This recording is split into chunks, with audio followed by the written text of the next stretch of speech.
Complementary and alternative medicine is quite common in our society and very common in our hepatitis C patients. Many of my patients use complementary medicine. I tend to take a very holistic approach. One, I think we have to look at what they're actually taking.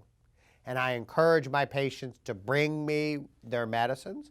I look through the ingredients and try to identify any known or potential liver toxic drugs. I think if people are taking regimens where they don't know what's in it, I can't agree with that.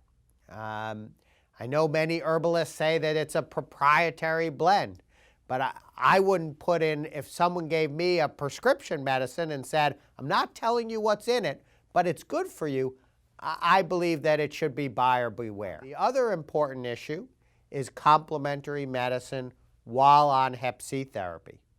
Many of these agents may interact with the Hep C therapy.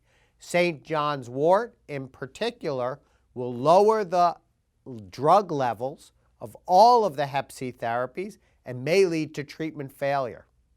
So I tend to ask my patients to take a 12-week break from their herbal supplements during Hep C therapy to prevent any potential interactions. As to whether they use it before or after therapy, I warn them that many of these agents have not been approved by the FDA. That doesn't mean they don't work, but it means that the safety and efficacy have often not been evaluated in a formal manner. Some of them, like silymarin, certainly are not harmful, but it's not clear that at the low doses that are used, that they're so helpful. Others are potentially liver toxic, and every year we see cases of drug-induced liver injury from herbal, complementary, and alternative medicines. So I think the key word is that they're medicines. I mean, many of our so-called traditional Western medicines are plant-based. Digitalis from foxglove, warfarin. And so we need to know that anything that can be effective can also have side effects. And so I think patients should just be careful in their use, tell their doctor they're using them, and hopefully physicians need to recognize that what makes a patient feel better, as long as it's not toxic, is good. Patients get very attached to complementary and alternative medicines and oftentimes react poorly to their physicians telling them to stop. But I think that's because many physicians tell them to stop in a way that is authoritarian and not based on data.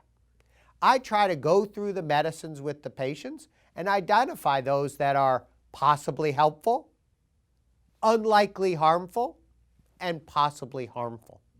And I think if you approach your patients in an open manner and have an honest and frank discussion about both what you know and what you don't know, patients will be more accepting.